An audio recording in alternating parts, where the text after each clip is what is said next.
Winchell's Donuts is a donut and coffeehouse chain that started in 1948.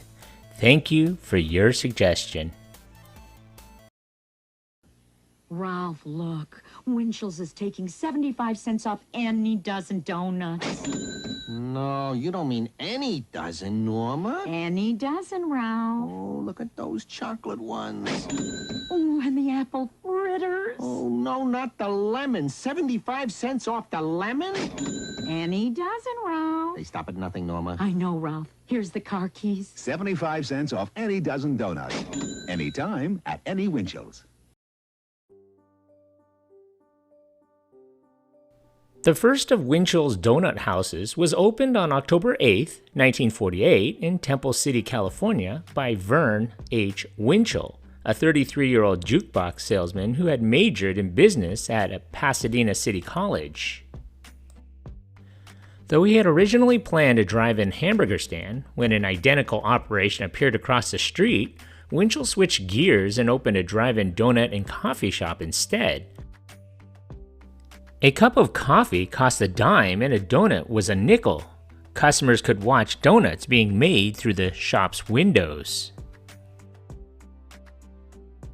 Winchell's concept proved to be a successful one, and in 1949, he opened 2 additional restaurants in Huntington Park and Southgate, California. Each year afterwards, 2 or 3 more outlets were added, and in 1953, the growing chain established its headquarters in the city of Alhambra, along with a facility to prepare donut mixes. In 1961, Winchell's went public on the stock market and at the same time expanded into Arizona and Colorado. By this time, Winchell's had begun franchise sales and was opening 30 to 40 new stores per year while taking in annual revenues of more than $3.6 million. The year 1964 saw the chain expand to the Pacific Northwest and introduce the apple fritter, a donut-like treat which quickly became popular with customers. By 1967, sales stood at $7.8 million and annual earnings were more than $1 million. In 1968, the company, which now boasts a total of 255 locations, merged with Denny's Restaurants, Inc. in a stock swap worth nearly $30 million. Verne Winchell would continue to manage the donut chain as well as serve on Denny's board of directors.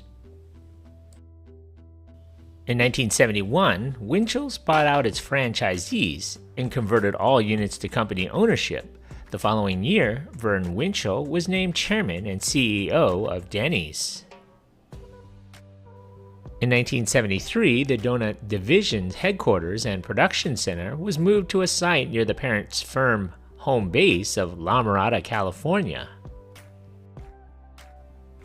Under Verne Winchell's leadership, both restaurant chains expanded dramatically, and during the 1970s, Winchell's Donut House grew to 1,000 units. Stores were opened as far away as Japan, Spain, Holland, Korea, and the Philippines, and revenues reached an estimated $200 million per year. By the end of the decade, some of the firm's locations had become unprofitable, and in 1980, it was announced that 150 of the 968 units then in operation would be closed. That same year, Verne Winchell left Denny's, and several years later, he sold his ownership stake for a reported $600 million. In his 8 years of managing Denny's, its sales had more than quadrupled to $680 million. Winchell's Donut House's fortunes continued to deteriorate in the 1980s. By 1985, they saw another round of store closures in which 91 outlets were shuttered in Illinois, Minnesota, Ohio, and Texas. The company also reintroduced its franchise program, though most sales would consist of conversions of existing units. The typical investment required of a Winchell's franchisee at this time was less than $100,000, which included a $30,000 fee to the corporation.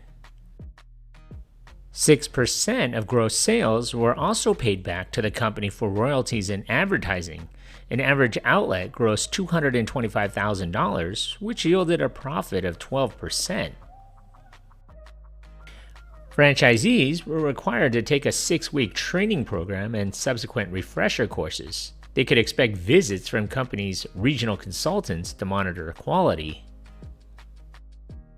Though 70% of Winchell's sales took place before noon, most restaurants remained open around the clock, with business in the overnight hours usually dominated by police officers. New outlets were typically located on a busy street on the side, which saw the most traffic during morning rush hour.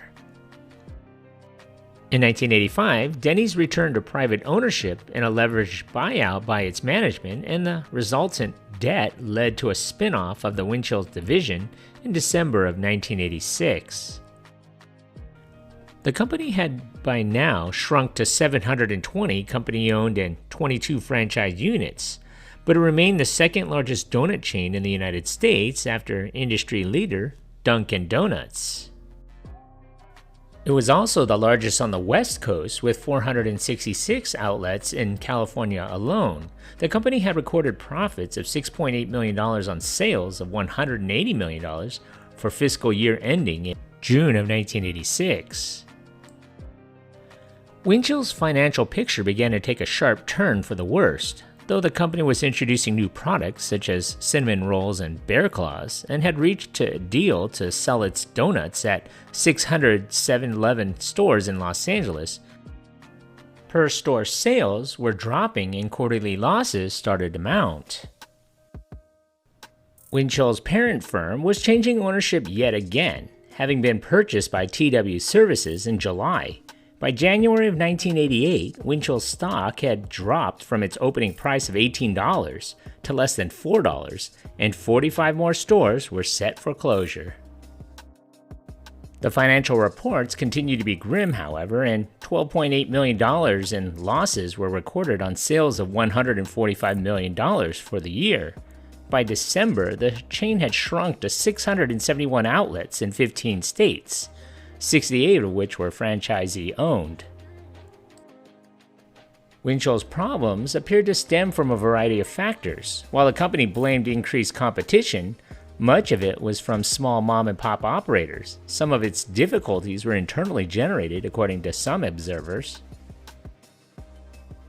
Under Denny's ownership, the firm had allocated little money to modernizing its restaurants or advertising them, and much of its profits had allegedly been pumped into keeping the parent firm afloat.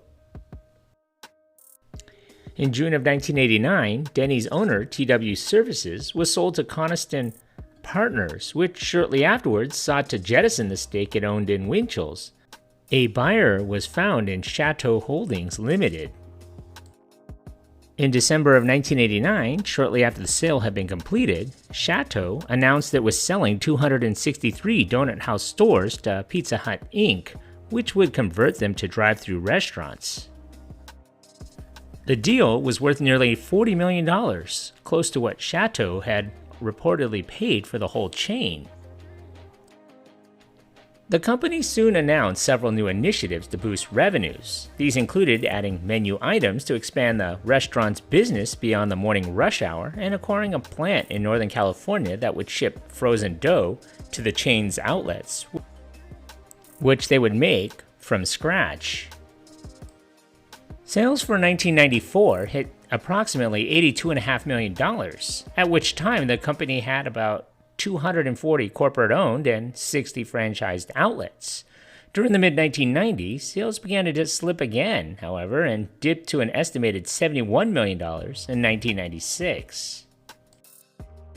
In 1997, they rolled out a new concept called Winchell's Express, a service counter that could be placed in convenience stores or sandwich shops to sell donuts that had been partially prepared off-site.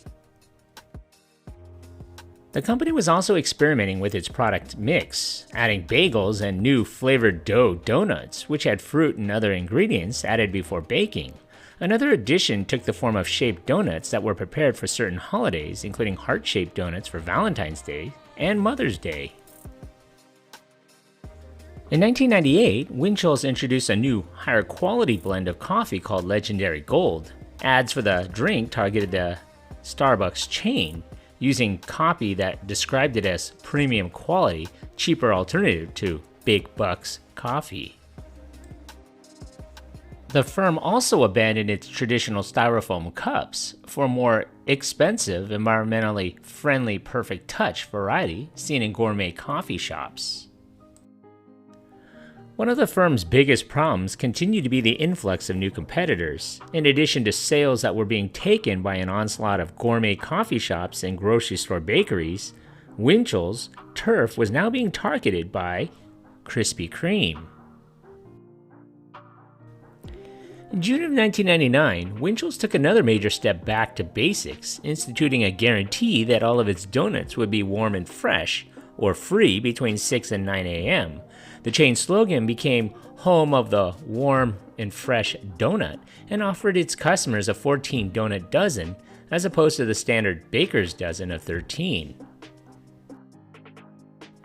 In a move taken from Krispy Kreme's book, a red flashing light would signal the emergence of a new batch of donuts, which would stay warm for 15 minutes.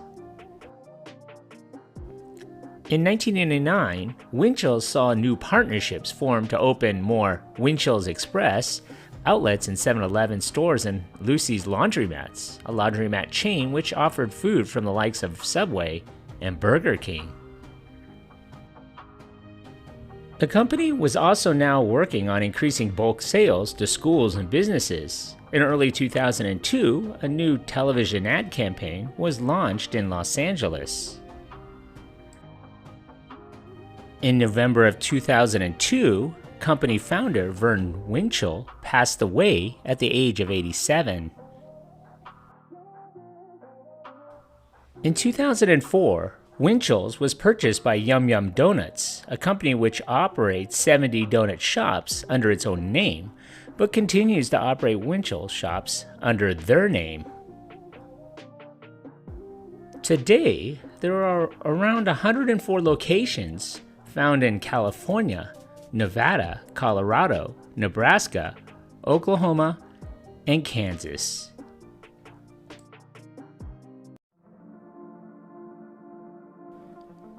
Thank you for watching. If you like this content, and if you haven't already, hit that subscribe button. Thanks.